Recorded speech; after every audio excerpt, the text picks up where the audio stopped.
The Mommy Wines podcast is a Mommy Wines Network and Emma Dawn production. Brought to you by Coffee Over Cardio, NakedWines.com, and Zaya Active.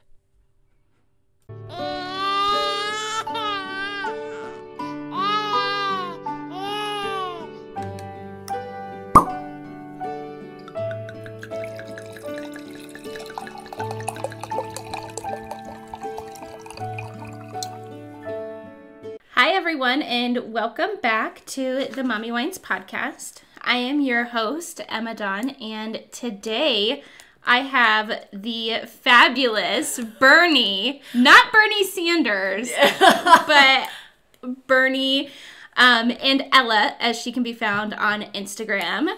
She is you're a transplant too. I am, a Utah absolutely. transplant from South America, and she's a professional working mom.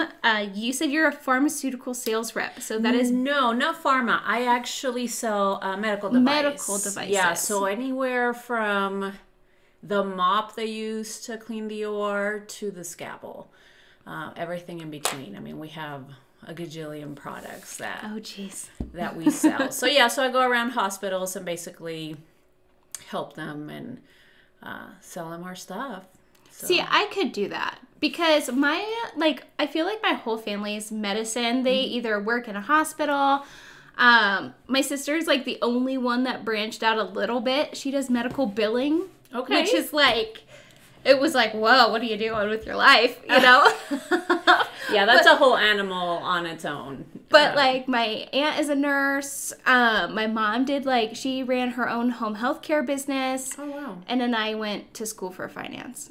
And but that is like close enough to the medical industry, but still not as close as having my hand in somebody's abdomen. And a lot of my coworkers actually were former nurses, and they decided to go into the sales side of it, and it does give them a level of credibility when they're talking to a clinician about X, Y, or Z.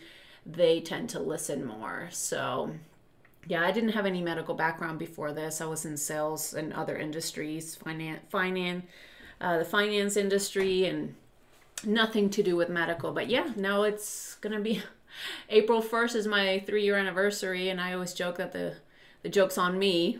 April Fools. So, is that when you started on April Fool's Day? April Fool's was my first day at the job, and I'm like, oh boy. And it's been a long learning curve. The industry has really changed a lot. It is ever changing. But it's interesting because every day is different, and it is a lucrative industry to be in, but it's not glamorous like some people think. Oh, medical sales, you haven't made. Just laugh. It is so political, and I mean, I respect our medical professionals. I mean, they really put up with a lot of things, but in some cases they can also be a little bit difficult. I mean, you can have a red pen, and you want to sell them a blue pen as the exact same pen made by the exact same manufacturer, and then they will throw a fit because it's blue instead of red. So so those are the kind of challenges that I face. Well, I guess all those years of school give them the entitlement, I suppose. I don't know what it is. It's just and I'm not saying I don't like generalizing, right? But you do come across some people that you're like, are you just trying to be difficult? I mean, is really this important at the end of the day? Like, look at the bigger picture. But anyway, it's part of it. It's part of the challenge of being in sales, right? I think it's just the part of working in general, whether you're in medical sales or you're a realtor or working at a McDonald's. You're always going to have somebody who's going to be difficult. Yeah, and just sales professionals in general. I don't know if it was car salespeople or who just gave us a bad rap. You're the sales rep. You're just here to. People don't like to be sold, right? So I've never been the pushy kind because I don't like people that are pushy with me. So I'm like, I try to put myself in their shoes. I'm like, how would I want to be approached? More consulting. Hey, just recommendation. At the end of the day, whatever you want to do. That, in fact, has actually made me really successful because that's usually the comments that I get at the end. They're like, yeah. I went with you because you were not pushing me. You were not forcing me one way or another. You were just telling me, hey, here's it. This is the benefits. What do you think? Absolutely. So, yeah. I've been in sales forever, and that's what I've always gotten too. Right. That kind of same, because I don't know, like, I am not a sharky person. Like, I'm not going to go in there and, like, be, cutthroat, and I'm not this smooth talking with my hair slicked back, like, I don't have my crocodile shoes on or whatever, but be humble and be honest. I think ethics, being ethical is doing the right thing when nobody's watching. I'm going to do the right thing for you, no matter what, because ultimately it's somewhat being selfish, because I don't want that in my conscience. I don't want to feel crappy at the end of the day that, hey, I didn't do the right thing, So it's a selfish thing to be to be honest and do the right thing, if you want to look at it that way. So that's kind of my philosophy, and I've been successful at it, and I don't plan on changing it. So. Yeah, I think people can always kind of sniff that out. The person who's hungry for a sale, or the person who's just doing their job. Yeah, we call it commission breath when you go in. That's a good one. You have the guy had commission breath. Like, you felt like if you didn't buy that crap from him, he was not going to eat the next day, and people can read it like that. So, well, I started out in I had a few different sales jobs before I actually, like, made it, like, a professional thing and went and got my life and health license. And that was kind of, like, the thing that I noticed when I went and made a change. I recently developed this new way of offering, like, mortgage protection. Mm-hmm. And it's completely out of the insurance agent's hand. Like, even though I was licensed and it was my job to sell that, it just felt like the dumbest thing for me to do. Like, why am I going to show up and talk to these people when it's 6 months, 3 months, a year after they already bought their house? They're not going to care about it at that point. It's not going to resonate with them. So I took the mailer that insurance companies, marketing agencies or whatever send out to new home homeowners, and I put it in the closing documents of mortgage loan officers. Right. Because who's going to care about their mortgage more? Like, when are they ever going to care about their mortgage more than at the time they're signing all their papers? Right. And you're already signing your life away. Yep. What's one more paper going to do for you? Right. Like, nothing. Well, unless you get the insurance and then you're covered. But right. Yeah, exactly. No, you got to strike while it's hot, Yeah. So. And, like, I don't know. Like, that's not a very sharky thing for me to do. Of course, I also went out and got my NMLS license. So, no. Right. I'm a licensed mortgage loan officer. Right, So I kind of... You're legit. I kind of flipped the tables on them, but I was like, this is the dumbest thing ever. Like, why am I bothering these people sometimes up to 2 years after they had already bought their home? Because, like, if they didn't fill out the form that was mailed to them... Right. And send it back, or, like, if nobody bought leads in that area... Right. A lot of, like, the rural areas, especially out here, like, people who live in, like... the middle of Utah, which I don't know who that would be, but, like, people who live in the middle of Utah, like, they're not getting coverage because nobody wants to go out there. It's a million miles away for one or two people. I drive through a lot of those areas, and I just, God, my mind just, this is where they eat people, probably. Yes! It's like the hills have eyes. Like, if you feel the need to live, because then it's the house, but there's no farmland. Because if I see farmland, I'm thinking, okay, well, there's a reason you live out here, right? But you have no grocery stores, nothing around you, and it's just a house in a remote area where I'm thinking, why? Why do you need to live so far away from civilization? I'm like, this is where I'm going to come if there's a zombie apocalypse. I'm going to go raid your house. But I drive... Well, they probably go to, like, Costco. Probably... Maybe, I remember when I was down in Bryce, they would go to St. George, which was 3 hours away. Oh, geez. And they would go, like, once a month. Really? And you would have to buy everything that you needed for a month Right. in that trip. Right. And there was like a small town market but it was like all off-brand food, which is fine. I actually prefer, maybe this will be my confession one day or maybe today, but I think that the bagged of like off-brand cereal tastes so much better. Really? Yes. I'll have to try it. Love off-brand cereal. I'll never have regular brand cereal in my house because like the what is it? Like with the berries and the thing, the Captain Crunch. Right. Oh, regular Captain Crunch is garbage.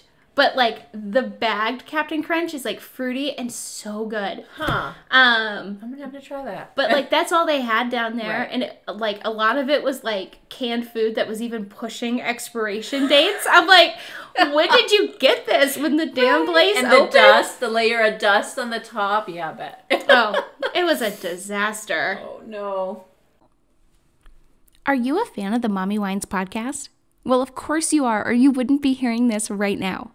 One of the best ways to support the show you love, besides obviously tuning in every Wine Wednesday for new episodes, is shopping the Mommy Wines merch store on teespring.com.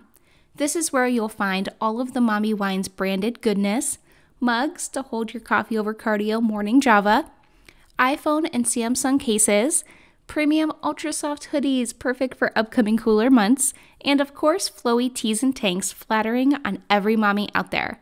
Go shop the Mommy Wines storefront on teespring.com and make sure to use code WINEMOM for free shipping.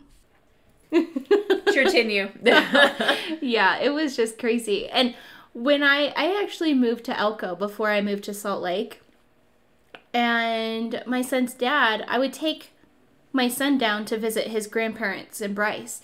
And my son's dad would always be like, oh, you have to like drive into Salt Lake and then just take 15 down. And I'm like, that just seems so out of the way for me. Why would I do that? And like, it is a little strange, like driving through Nevada because there's not a lot of filling stations. So and I had an SUV at the time, and that's why he told me, he's like, oh, go to Salt Lake and then drive down, because if I needed to get fuel, I could, it's easier access.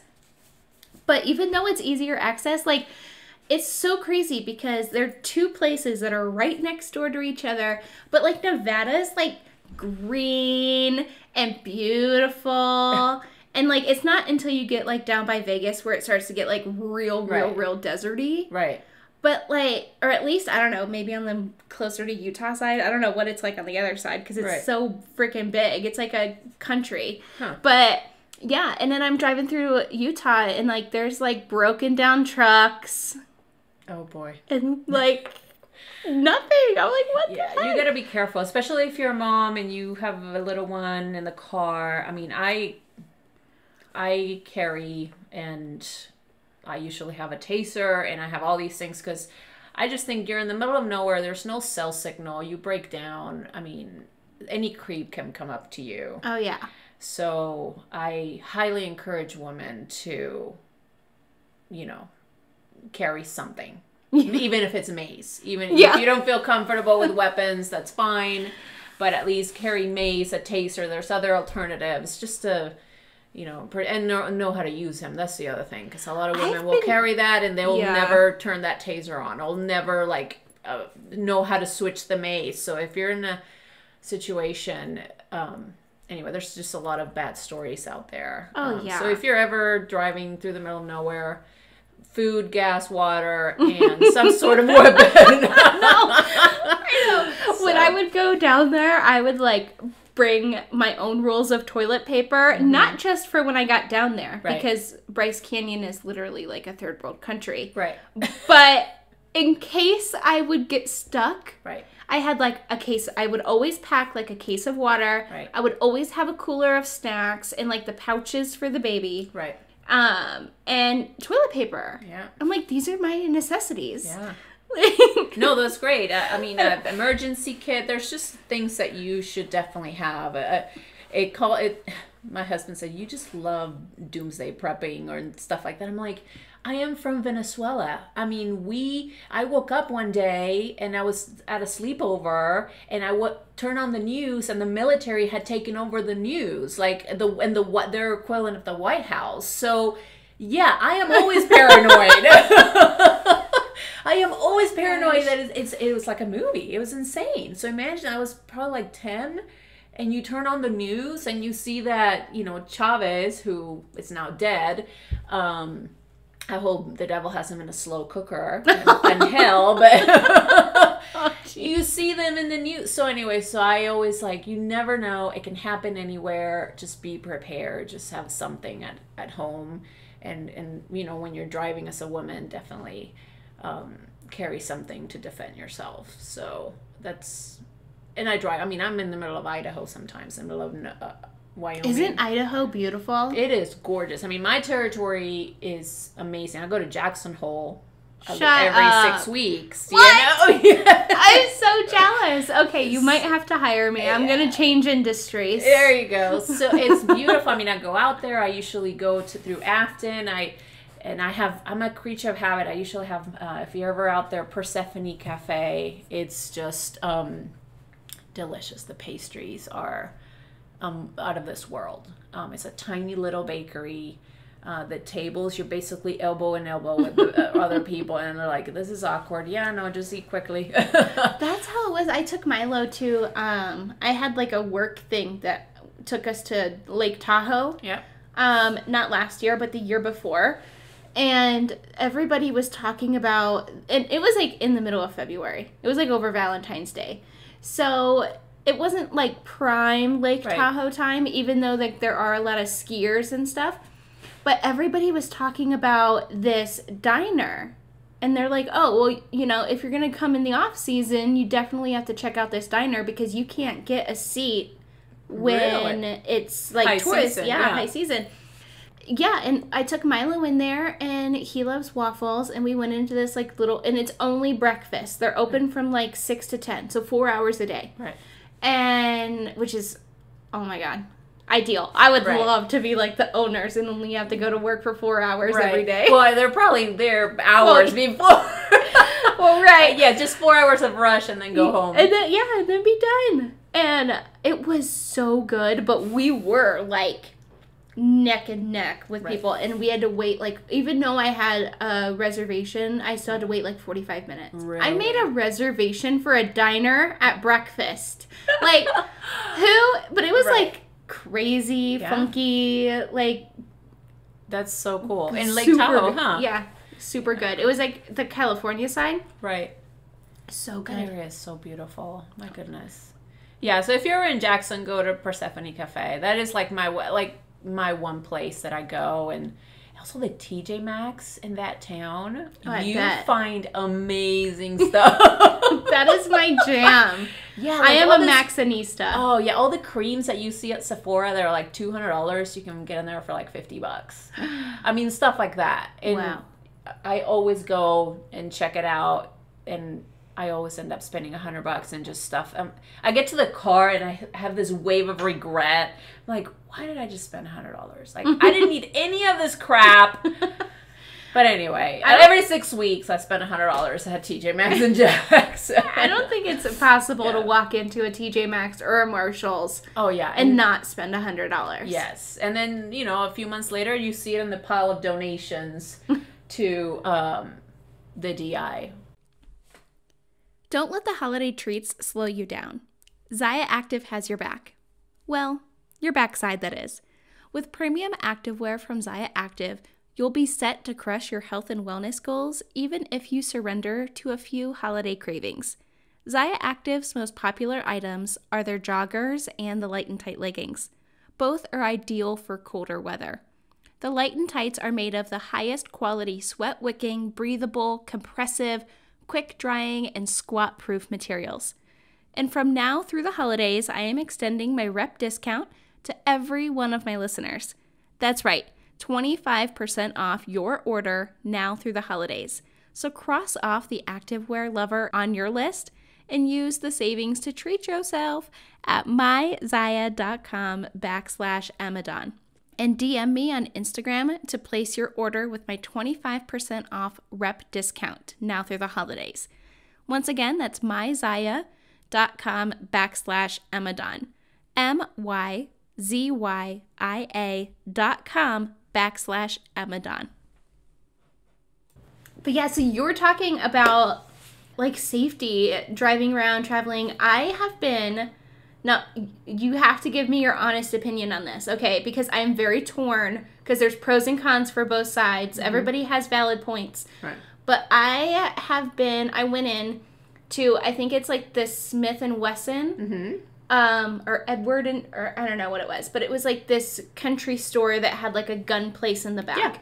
And I went in there because I'm from Ohio, so I went in there and I was like, hey, can you give me some information on a CCW class? Because in Ohio, you have to take a general gun safety, and then you have to be trained on like gun maintenance and basic skills. Right. Before you can get a like a gun license to where you can then go and buy a gun. Mm-hmm. Here, you don't have to do any of that. You just walk in and you're like, well, I'm a cowboy. Yeah.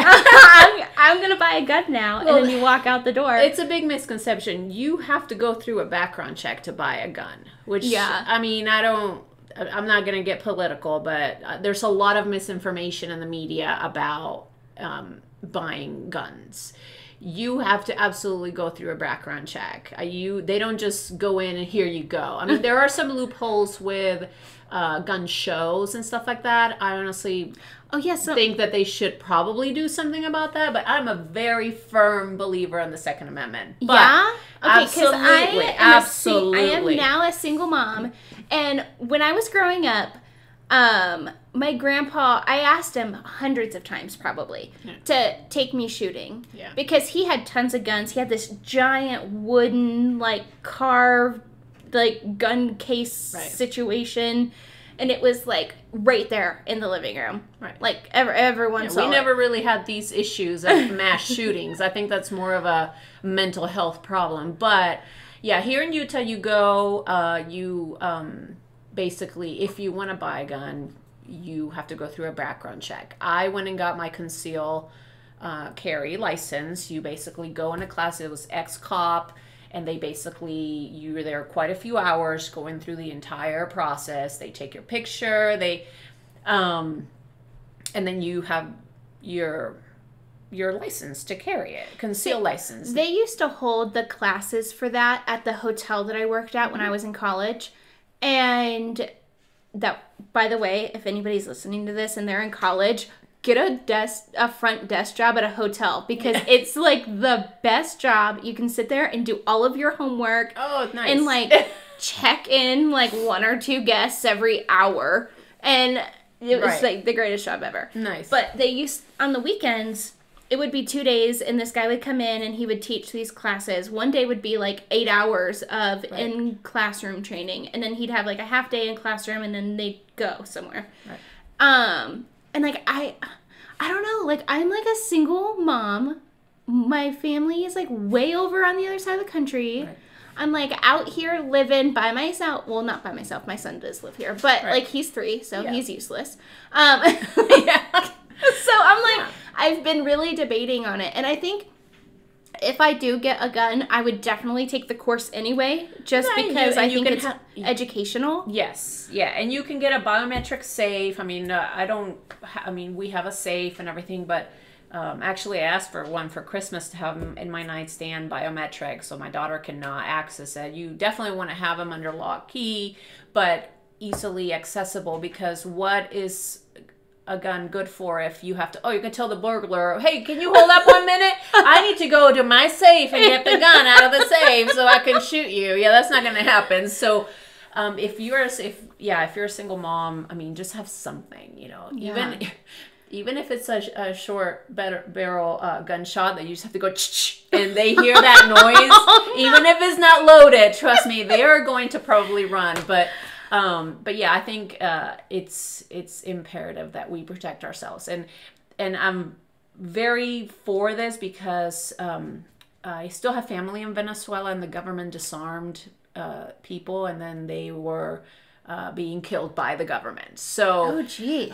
same thing happening in Hong Kong right now. You know, all these protesters, guns are illegal for civilians. They are completely unarmed and basically fighting against a tyrannical government. So, people are like, oh, that would never happen in the U.S.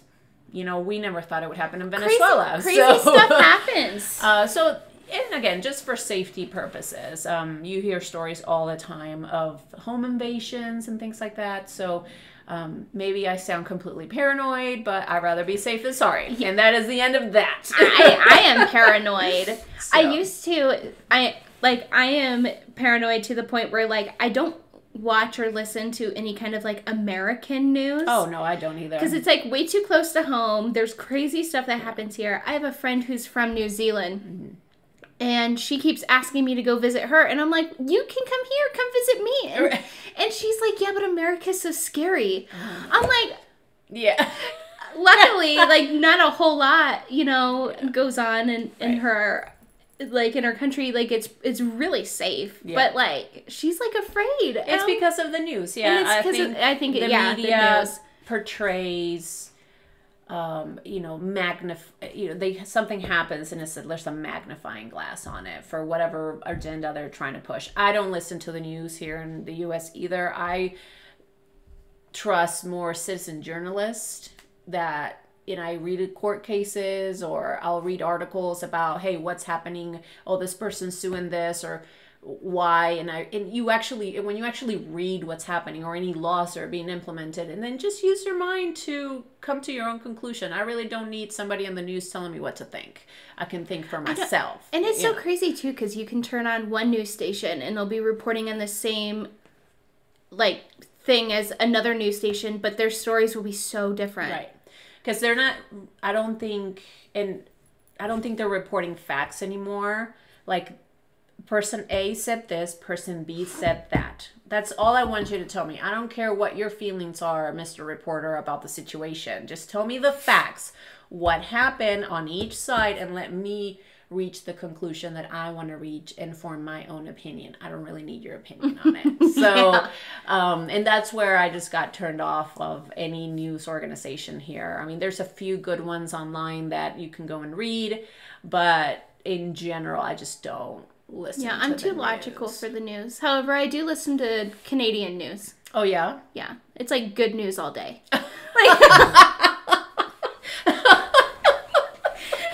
There's a meme I saw the other day about a Canadian protest, and the person was holding a sign saying, "I'm angry." And I'm like, that is the perfect Canadian sign. I am angry. I'm like, okay.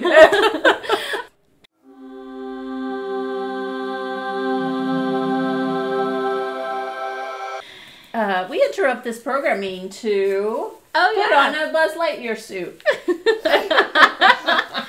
Milo insisted on being Buzz Lightyear for Halloween. Nice. Okay, go play downstairs. Insisted on it. Oh my god, it fits her perfect. Go downstairs.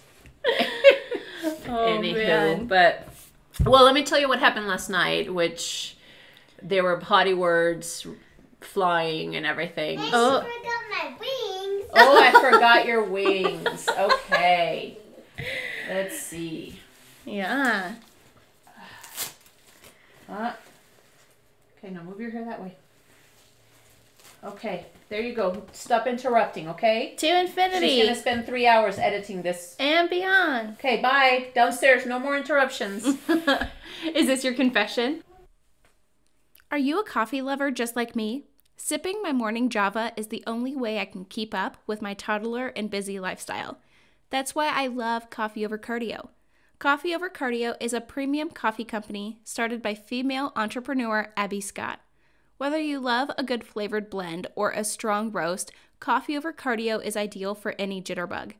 They are also carb-free, keto-friendly, sugar-free, and gluten-free. So pretty much that means they're completely guilt-free.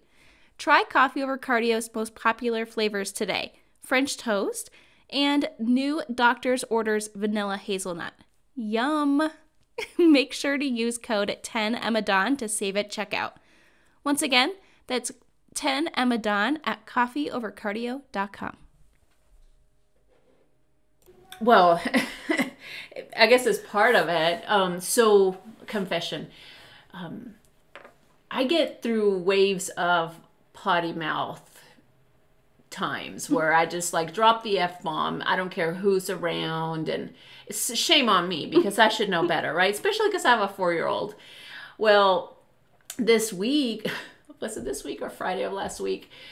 My husband comes home with Ella and he looks mad, and Ella's like, "You're gonna be so mad," and she starts like crying. I'm like, "Well, what happened, T?" And my husband goes, "Well, apparently she got on the table and she accused one of the kids of saying the F word, and the teacher was sitting there and she said, 'No, he didn't say the F word,' and Ella turned around and said, 'Fuck, fuck, fuck,' fuck," to the teacher."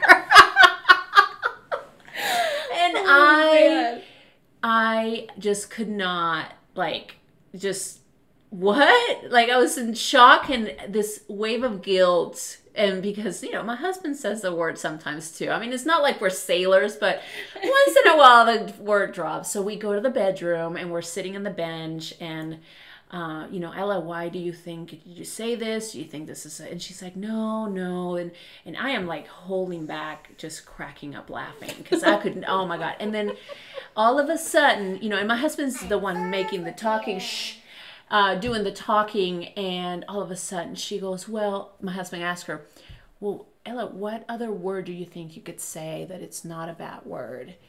And she goes, "Well, can I say ship?" Oh my God.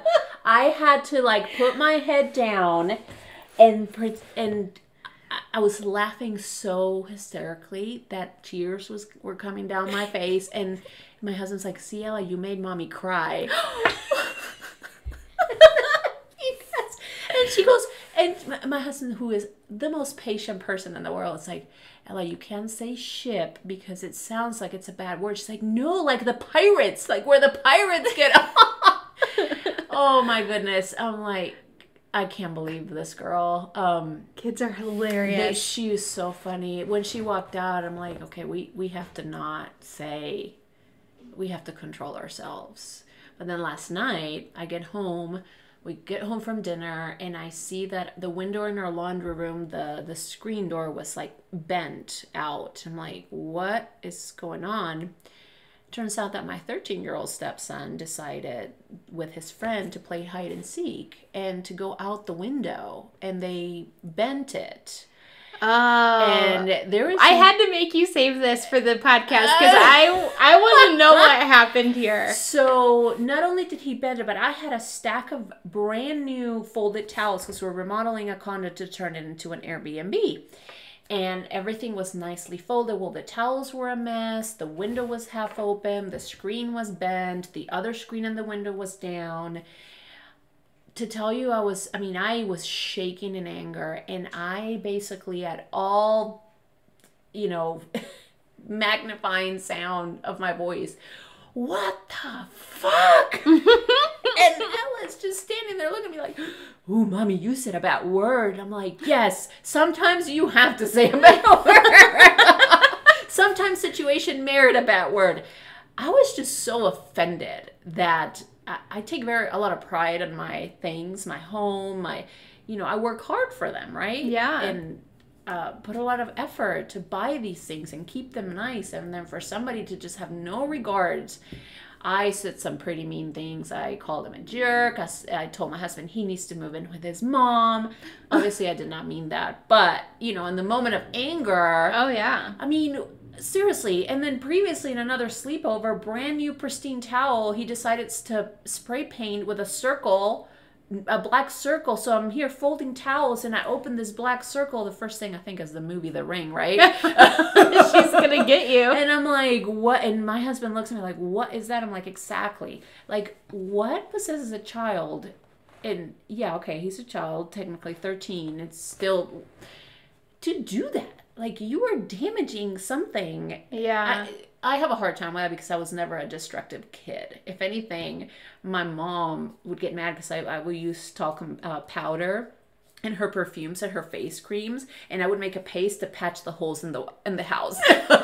And she would be yelling at me like, "Those are expensive creams," and I'm like, "But there were holes in the walls." You know, I was trying to be good. See, I hear that boys are more like chaotic and girls are more dramatic. Yes. Yes. Because I'm thinking back to when I was 13. I dated like this boy forever, for like a million years. Like all through middle school, all through high school. And he would make these toilet cleaner bombs where he would take like a 2-liter bottle and put like little pellets of rolled up aluminum foil and then take the works and put it in with the aluminum foil and shake it up and throw it in a trash can. Oh. And it would blow up because the chemicals in the foil. Right. And the friction and I don't know, science. And science. You know. And he would make these bombs and he would drive around his neighborhood with his friends and he would put them in mailboxes and put them in like the garbage bins. Right. And it would just be like boom, boom, boom, boom, like up his entire street, and then they would drive away, like out of the neighborhood so they wouldn't get caught. Oh my God. And I'm like thinking back, and I'm like, yeah, he was about 14, 15 when we met. So I'm like, yep, it's time for that. I guess so. The other day, the police called my husband because they were at Walmart. And of course, it's never his fault. It's always some other kid did it. I'm like, it's the kid who cried wolf. I said, we just don't believe you anymore. And mind you, it's a straight A student. Like, he puts an effort. So we kind of let certain things like slide. But I'm not, it's hard because I love him like he's my child, but he's not my child. So I can't spank you because you're not my child, you know? And that's difficult. Being a stepmom, I think, has been one of the hardest things that I've done. Oh, I couldn't. Especially to 4 kids. And there was a lot of challenges with their mom in the last, since I met Teague, my husband, and just having to be there. I mean, many times I would just wanted to run away and be like, what? I mean, I don't need this much. But then you love them and you're like, okay, I'm going to stick it out because me and my husband are the stability, the stable relationship, the constant in their lives. I feel bad for whatever sad sucker gets married to me because my co-parenting situation is a damn disaster. Really? Oh, drama. Yeah, it's hard. It's hard to co-parent. I mean, my parents divorced when I was young, and they divorced at a young age, and there was drama that came with that. I came to the U.S. when I was 17. My mom was like, "Yeah, just go." Luckily, I had family in Houston. And my mom didn't remarry until she was older. But for these boys who are all wonderful, I mean, honestly, how they did not end up in drugs and doing more crazy things, I attribute it to my husband, really, because he was always just there for them, never criticized their mom, never did anything to put her down, and they. I told him that it's like they're gonna come back to you right now, when they were side with their mom on anything, and I'm like, why are you not fighting back? He's like, well, I don't want to talk bad about their mom, which is an honorable thing to say and to do, and I admire that. But I'm feisty. I'm Latina. I'm like, no, you fight. This is not how we do it. I don't know how you have so much patience. But man, it paid off because they have come back. They have. You're like yin and yang. Oh, 100%. Like, I am fiery and I want to fight and I will take you down, whoever, not just, But anyway, he's been patient, and they come to him for advice. They're at the house all the time, and it shows. And now that they're older, we're able to have discussions of, this is everything that we had to go through and all the battles that we had to put up to protect you guys, you know? Yeah. So in many instances, like I said, that I wanted to run away, and I guess that could be my confession because I don't think my husband knows this, but many times I want to be like, what the fuck am I doing here? This is a lot of baggage. This is a lot of drama. Obviously, this was before my daughter was born, but I'm sure he's assumed.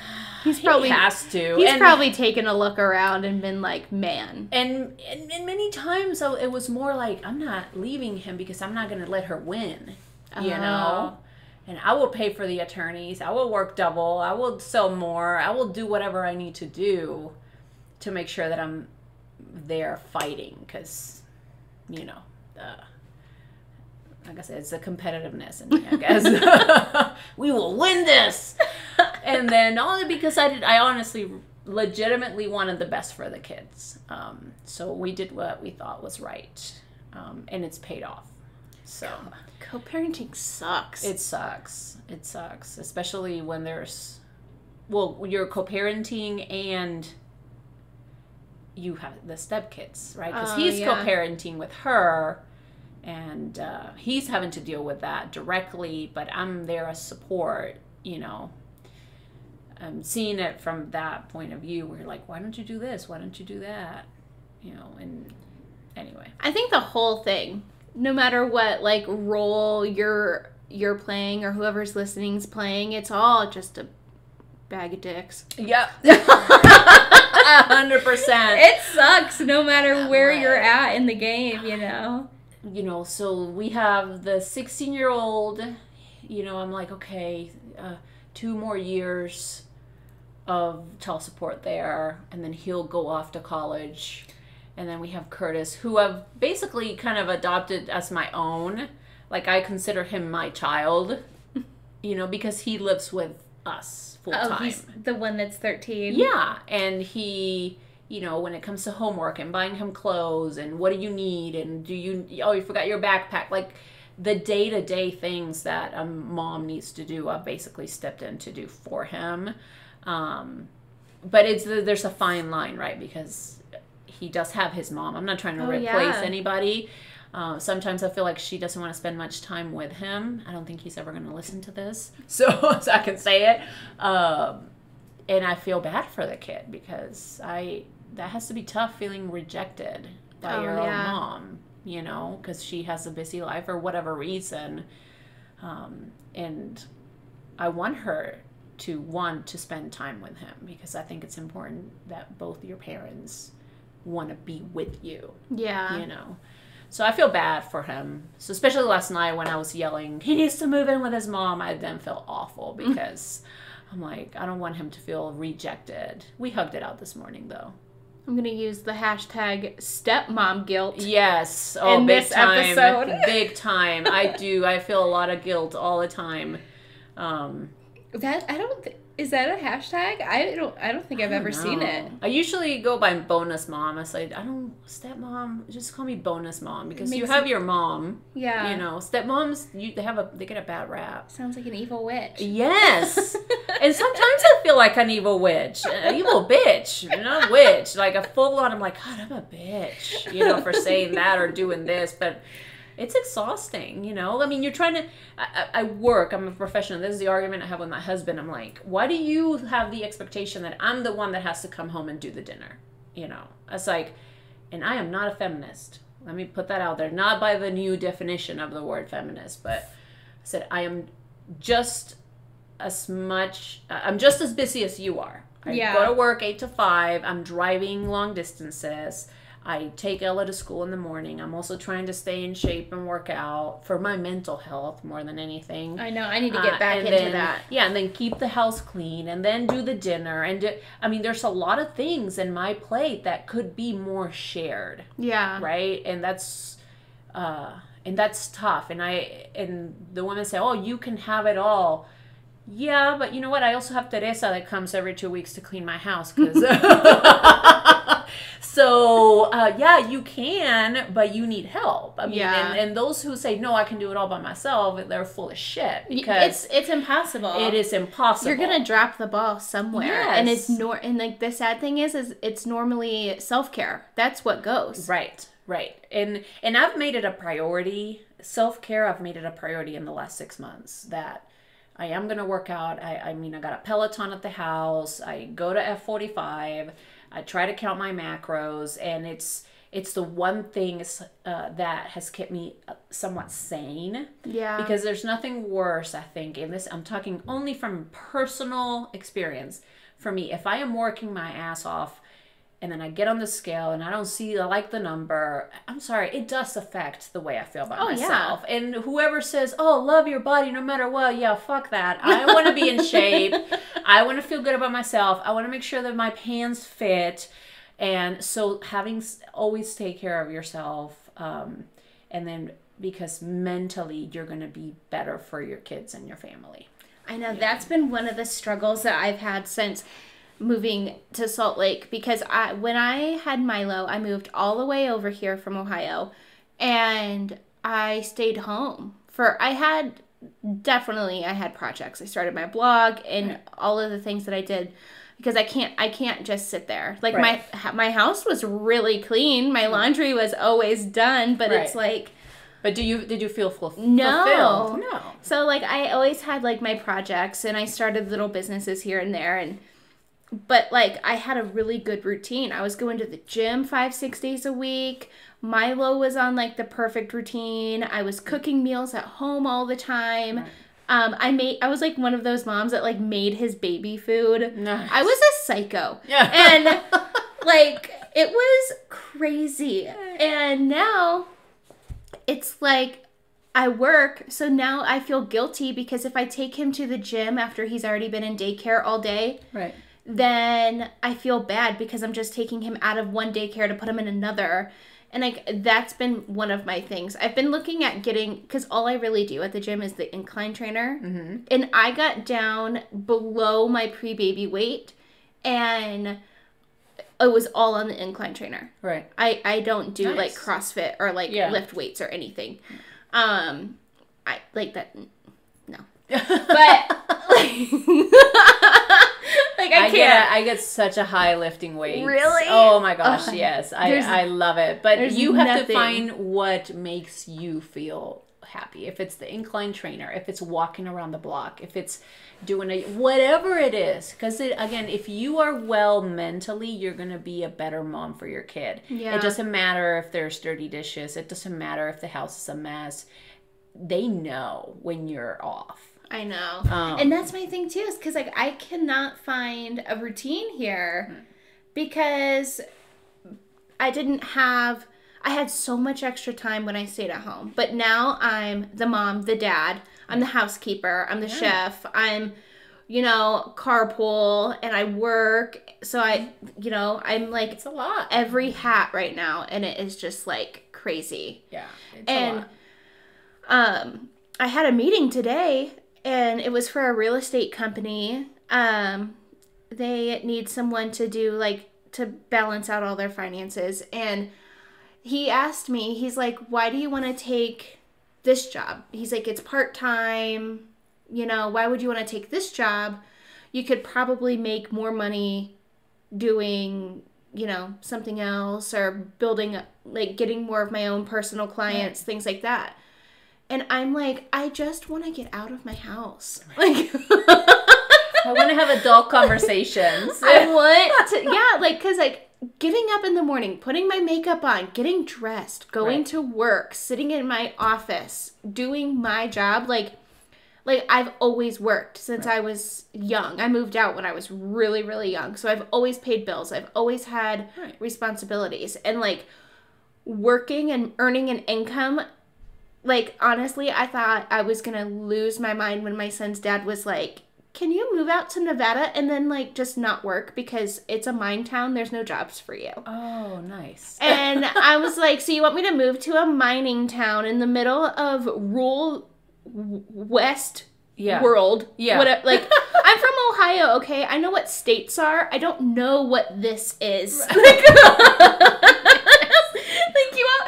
You want me to move to Cowboy Town, and what is there going to do for me? Like, what's going to happen? Like, what am I going to do over there? And he's like, nothing. You just have to watch the baby because there's nothing here for you.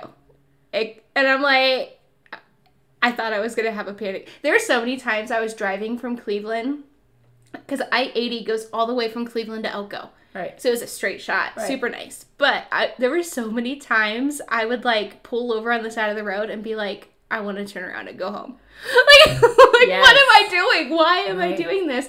And it worked out fine, whatever. But, like... How long have you been back in Utah? I moved here, like, a year and a half ago. Oh, okay.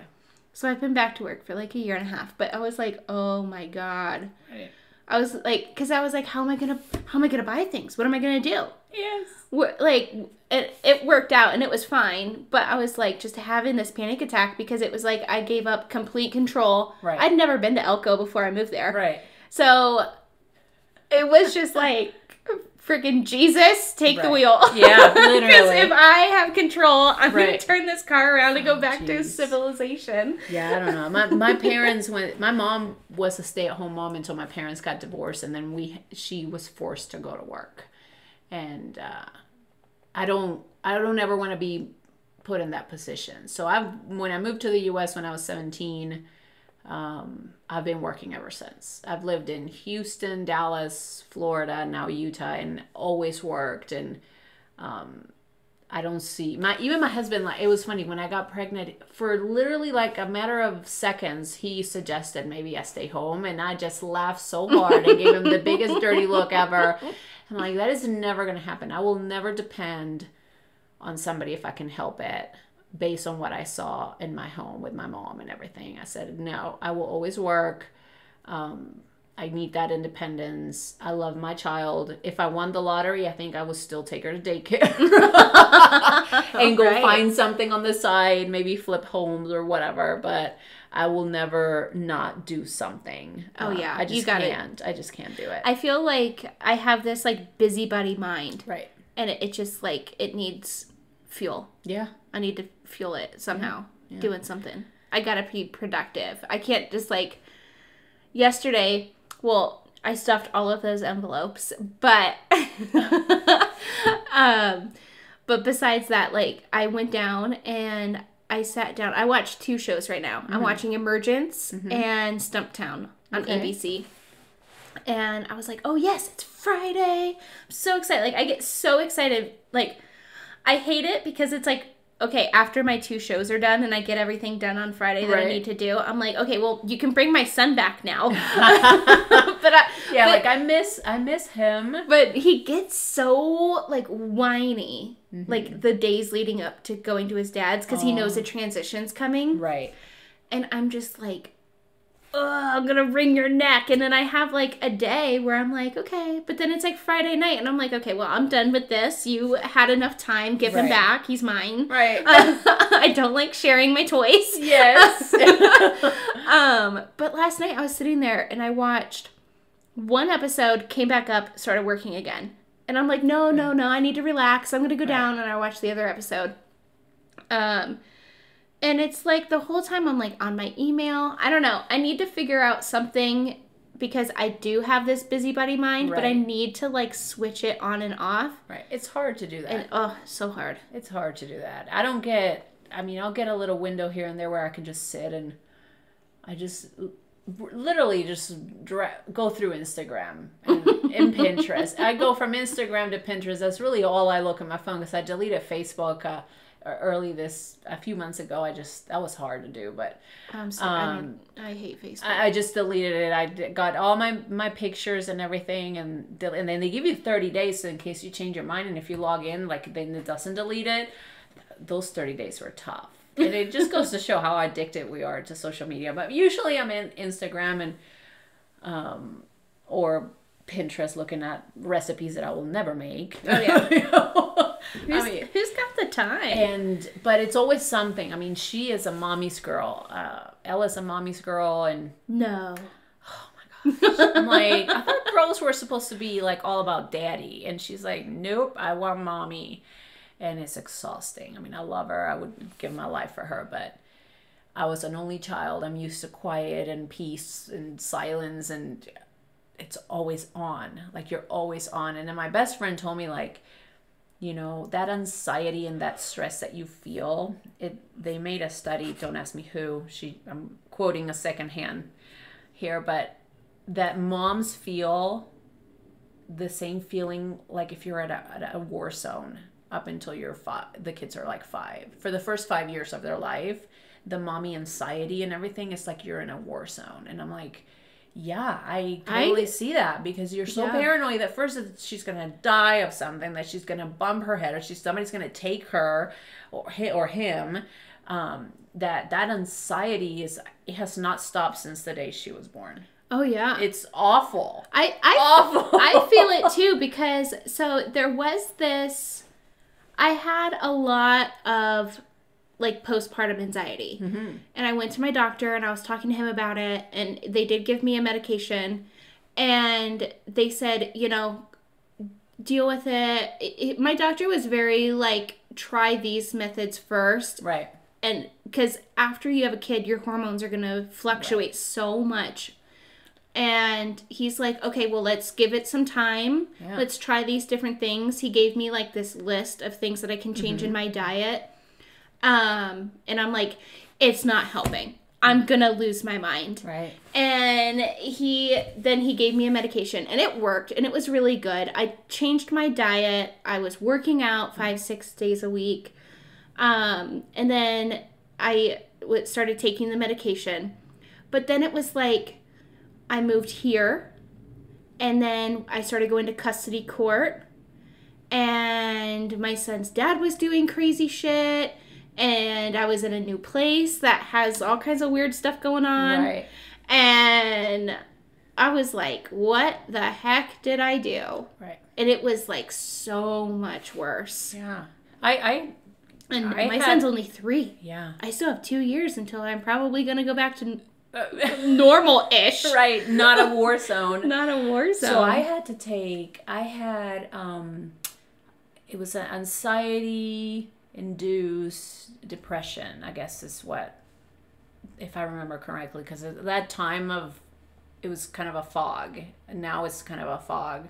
But I remember sitting at the doctor's, and you know how, and my husband sitting in the chair, and having to fill that questionnaire of whether you're depressed, whether you want to hurt yourself, do all those things. And I don't remember wanting to hurt myself or Ella, for that matter, but the level of emotion and anxiety, and I did feel seriously like I was in a hole, like I was walking around with a cloud over my head, and the doctor's like, yeah, you have it, like, but you don't have it. It's not a full-on postpartum depression. It's more anxiety driven. Yeah. And so he gave me medication, and I think I took it for maybe 6 weeks, and then I went on a business trip, and not a business trip. I went on a trip. I don't remember, because I think Ella was already in daycare maybe. And I forgot the medication, and I never took it again, and I was fine at that point. So it took about 30 days to 6 weeks for me to snap out of it. But I was in a hole. It was a dark place that it was awful. I remember filling out the form. So I filled it out in Nevada where I was, and then I came out here, and it was just getting so much worse. I was like passing out because of panic attacks. Oh wow. It was crazy. So I went to my doctor here, and they made me sign a new form because I didn't have one for their records. And it was like, it was just so funny because I filled it all out in the waiting room, and I had my son with me, and the doctor comes in, and he's holding this form and like the clipboard that I had, and he's like, so you're safe and your son's safe, but who's this other person who doesn't really seem all that safe right now? Right. That's my son's dad. Don't worry about him. I'm sure the coyotes will get him before you ever hear about it. Yeah, but yeah, because there was like co-workers, other family members, and then it was like neighbors or something like that, other people in the home, children, and myself. Right. And then at the bottom there was this other, and I'm like, oh yeah, he's definitely. I have urges to Yes. stab him right in the throat. Run him over with a car. Yes. Oh man, men have no clue what women have to go through. I mean, I know they have a lot of pressure on themselves to be providers and all that, but I mean, the expectation that we have to take care of everything, it's overwhelming. It's so overwhelming. It's overwhelming, and I think women need to stand up a little bit more. Not by putting men down, because they have a role, and they have feelings too. But saying, hey, I'm a professional just like you. Let's just share some of these responsibilities, I just had Robin from the W Collective. Mm-hmm. It's like a networking women in business kind of organization here in Salt Lake City. And I was talking to her about something very similar. And that's what I said. I was like, you don't need to step on a man to lift yourself up. No. I was like, but there's enough to go around. Like, it can just be a little leveled out. Right. And I'm like, maybe I'm too mellow or whatever. Yeah. No, I agree. And it's the argument I have with my husband. It's like, I've failed. I've failed as a mother lately with dinners. I mean, she's been eating mac and cheese and rotisserie chickens for a week and a half because... Well, that's all Milo eats anyway. I'm exhausted. I think that's what kids are supposed to do.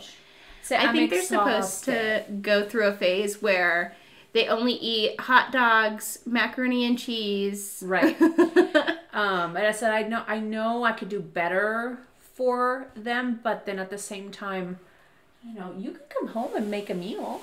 Like... I'm just as busy as you are. Keeping the house running and working and making sure that people are alive, and so that's been a struggle lately. But hopefully, 2020 we'll set. My plan is let's set more of a schedule and a calendar. I try to be a problem solver instead of just complaining. It's like, let's do a calendar. Let's take action. Don't focus on the problem. Let's try to focus on the solution kind of BS.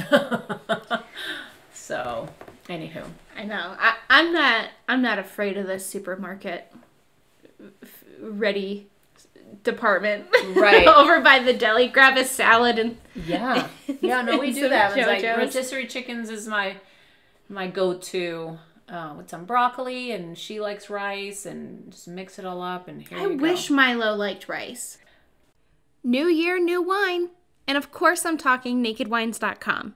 If you haven't tasted the delicious, independently crafted wines from boutique winemakers around the world, can you even call yourself a fellow wine mom? Debatable. But don't worry, I got you, girl. Use code MOMMYWINES50 or click the link in the show notes below to receive your first 6 bottles delivered right to your door for only $34.99. That's $34.99 for 6 bottles of wine delivered to your door with code MOMMYWINES50. You're welcome. What was your favorite out of Utah? What was it? Texas, Florida? Well, I think Florida because my best friend since I was 6 years old lived there, and I called it a little tribe, a group of friends and family that I think it's huge to have a support system, and I haven't had that here in Utah, and I think that's been my biggest struggles. And then the culture here, it's tough. It's like nothing anywhere else. I mean, Texas is not like that. Florida, I mean, I have my sister, I have a half sister in France. Venezuela's not like that, but here it's like people they're not rude, they're nice, but there's this veil. Yeah. There's this veil. I feel like there's this hole right in the middle of America, and everything else kind of can flow, together. There's this connection, it's all relatively the same, but then you get here right smack dab in the middle of the West, and it is just like this twilight zone. It's weird. It's very weird. It's weird. People are weird. I'm sorry. I mean, I've met some great people here as well, but it's been very hard to make friends just because of that. I'm loud, obnoxious, I'm potty mouth, as you guys can have heard. I say things how it is, and I think sometimes that could be a little intimidating to some. There's a lot of moms here that are stay-at-home moms, and I don't know if they frown. I've been mommy shamed before because I work. Oh yeah. Or is it because they're intimidated in some cases? I mean, I'm a very successful professional, and sometimes I feel like I'm the bull in the china shop, and that intimidates certain people. But I'm not going to stop being who I am to accommodate. So what I do is I just take as many trips as I can, you detox. I get out of Utah as much as I can. Mind you, it's a beautiful state. Okay, it is so ordinary. Mm-hmm. Like, it's different. It's very diverse in, like, the terrain. But, like, everybody's like, oh, yeah, Salt Lake City's so beautiful. It's so beautiful. The mountains are pretty. Yeah. But I'm like, the town, the neighborhoods, that's what I had a problem with. And, like, I'm still renting because I haven't found a neighborhood that feels homey. Right. Because it's so ordinary. And you pay over $500,000. It's expensive. The housing is expensive here. A very ordinary, like, it is expensive. You are overly paying for an extremely ordinary life. It's expensive. Everything else compared to, like, Florida, it's comparable to Texas. Florida's expensive when it comes to, like, the day-to-day. Taxes are outrageous. Property taxes are outrageous, even though you don't have state income tax. But you could still find a decent home for a reasonable price, where here it has gotten crazy expensive, the housing.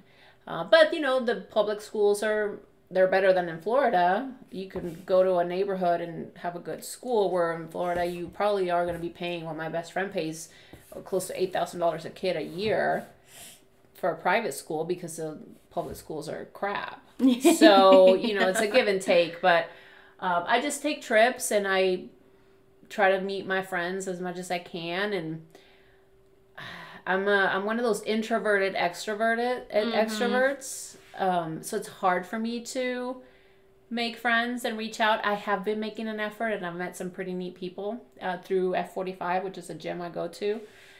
So I'm making an effort. My husband's like, I'm so proud of you. My best friend's like, I'm so proud of you for, like, getting out there. I'm like, it is freaking hard. This podcast has helped me a lot. Really? I'll be your friend if you don't mind being friends with a wine drinking 30-year-old single mom. I drink wine too. Who only has boy toys. I know, shame on you, Ella. But thank you for the invitation. This is great. I've never done this before, and it's always nice to get your thoughts out of what you think and your true opinions, and hopefully anybody listening, or those who are listening, can get a different perspective from a working mom, Yeah. So I am Latina through and through, but I bleed red, white, and blue. Today's episode of the Mommy Wines podcast was brought to you by NakedWines.com, Zaya Active, and Coffee Over Cardio. Do you love the show?